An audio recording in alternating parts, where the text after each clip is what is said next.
Hi friends, welcome back to English with Kayla. My name's Kayla. I teach you natural English vocabulary. Today, you guys seem to like when I walk around and teach you English vocabulary, so we're going to be walking around and I'll teach you some words that you need to know in English. First of all, I had to dress for the weather today. So I had to dress for the weather, meaning I had to put on a pretty warm jacket. It's actually 46 degrees here today. And I just looked it up in Celsius, that's 8 degrees, because we obviously use Fahrenheit in the United States. Sometimes we say that we didn't dress for the weather. This means that we either didn't dress warm enough, or we dressed too warm and now we're going to be hot. I like this jacket that I wore today because if it gets cold, I can just zip up. Zip up is another phrasal verb that we use to say, zip up our jacket or zip up a bag, zip up our pants.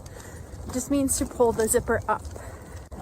The next phrasal verb that I want to teach you is go for. So today I'm going for a walk. Sometimes I go for a run, sometimes I go for a bike, and if I'm bored and it's raining, maybe I will go for a drive. So you can use the phrasal verb go for and then the activity you're doing. So I'm actually walking pretty fast right now. I probably need to slow down and pace myself because when you're walking and talking, it can be kind of hard to breathe, as you can tell. When you say I need to pace myself, it means you need to slow down. You can talk about this when you're eating something and you're eating way too fast and you're going to be full because you've eaten so fast. You can say, I just need to pace myself. I need to slow down. You can also talk about running or doing something at a faster pace. So you might want to say, I really need to step my pace up. This means that you need to do something faster. So some people might not agree with me, but this is actually my favorite type of weather when it's kind of gray outside. The sky is gray and it's not raining, but it feels like it could rain. So today I'm just taking in the weather. When you take in something, it means you take time to appreciate the conditions that you're in.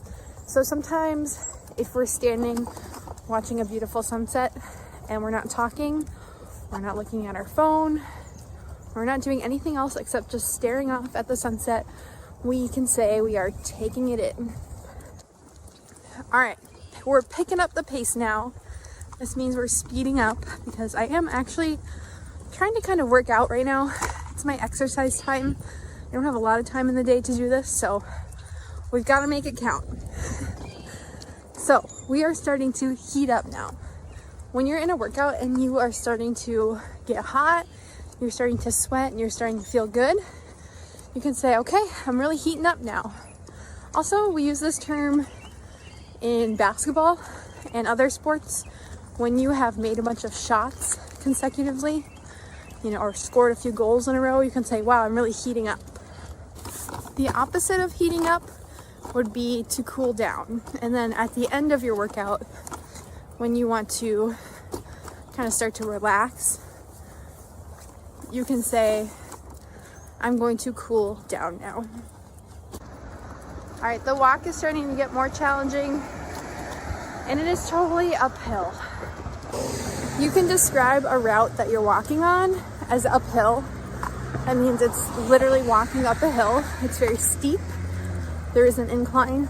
But when things are difficult in life and you want to describe them as a challenge, you can say it's uphill.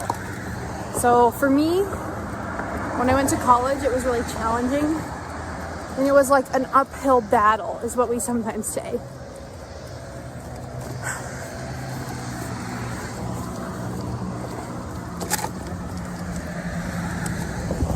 When things are starting to get easier, you can say, of course, that it is starting to become downhill. So you could say, oh, it's downhill from here. Another way you can use this phrase is actually when things are getting worse, when the conditions of a situation are getting worse, you can say, oh, it's just downhill from here. Oftentimes when people get older, like let's say it's someone's 50th birthday, You can say, well, you're 50 now, it's all downhill from here, meaning your body is going to change, you're going to feel older now that you're 50 years old. So if you just Google English idioms or American English idioms, the most common one that is always on there is "it's raining cats and dogs." And I feel like every English learner learns that one and just thinks it's like, it's so funny because why would it be raining cats and dogs? It's not literal. That's why it's an idiom. So I'm not going to teach you that one today because it is starting to rain finally on my walk here. But I do want to teach you the idiom of up in the air. When you say something is up in the air, it means it's undecided. So I could say that my plans today are up in the air. I don't know what I'm doing for the rest of the day. I could maybe go run a few errands. I could just hang out at home. My plans are totally up in the air. I don't know what I'm going to do. Or if you ask someone, what are you doing for the upcoming holiday? They can say, it's up in the air. I don't really know. I think this idiom came from the idea that if you throw something up in the air, you don't know where it's going to land. So if your plans are up in the air, you don't know what the outcome will be. You don't know what you're going to do. So this person has some really, really green grass. Do you guys see that? The grass is greener on the other side. Sometimes in English, we tell each other that the grass is not always greener on the other side. This means that if there are two things, so let's say you have a job and you don't like your job, but you're thinking, if I go to a new job, I'll definitely like my new job way better. Well, the grass isn't always greener on the other side. This means that even if you switch jobs, you might hate your job just as much as your current job. So if the grass is not always greener on the other side, sometimes it just means you should stick with what you have. Be appreciative of what you have as well. And I definitely think that this idiom comes from the idea of like, if you live at a house and you think, oh, my grass looks terrible, I want to move. Maybe you'll move and your grass just still won't be green and it still won't be pleasant. It'll be the same situation. So that's a good idiom to add to your vocabulary. The grass isn't always greener on the other side. Okay, so now we're walking up to my local baseball field and I'm going to come up with a baseball idiom for you guys. Let me know if you like this type of lesson. I know it's really different. Usually I write my lessons ahead of time and then film them, but today I just thought it'd be like two friends going for a walk and one friend is teaching you English. So here's the baseball field. There she is. And I think that the idiom that I'll teach you that is pretty useful is when people say that they hit something out of the park. So maybe it's a work project or just you came up with a really good idea. If someone tells you you hit it out of the park, it means that you hit a home run, which is the best thing you can do in baseball. Not sure if you have baseball where you live or if it's a popular sport, but if you hit a home run, it means that you automatically score. So if your idea hits it out of the park or whatever you did hits it out of the park, it means it's the best thing. You did a great job. All right, here is my local basketball court. I'm gonna stop filming for a second so people don't think I'm crazy here. Okay, sorry, I'm a little self-conscious walking around, talking to my camera, looking like a crazy person. Maybe you can understand. So I want to teach you, since we just walked by the basketball court, a kind of basketball idiom. It's really more of a slang phrase. So if you're going to take a shot at something and you don't think it's likely that you'll get it, so let's say you're going to ask someone on a date, okay? And you think that they're probably going to say no, but you're going to try anyway. You're going to ask them. You're going to say, I'm going to shoot my shot.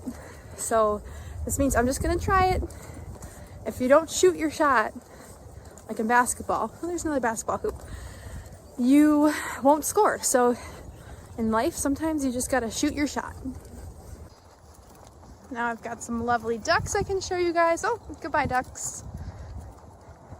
All right, now that we saw our lovely duck friends, do you know the verb in English to duck? Like duck? Like duck? Okay, it means to like bend your knees and get low if you duck. So if someone throws something at you and it's headed towards your head, maybe they'll yell, duck! That just means, get lower so you don't get hit. Okay, I mentioned before that it's starting to rain. It is truly starting to rain now. So this will be my last idiom for you guys. The idiom that I'll teach you real quick here, before I get poured on from the rain, is stop dead in your tracks. So if something stops you dead in your tracks, it means that it's so shocking or so beautiful or so surprising that you literally are frozen. You can't move. And this comes from the phrase, well, I think it comes from the idea that if there was something large on a train track, the train would not be able to pass. It would be stopped in its tracks. And trains don't stop for much. If I saw a tiger up ahead, I don't know why there'd be a tiger.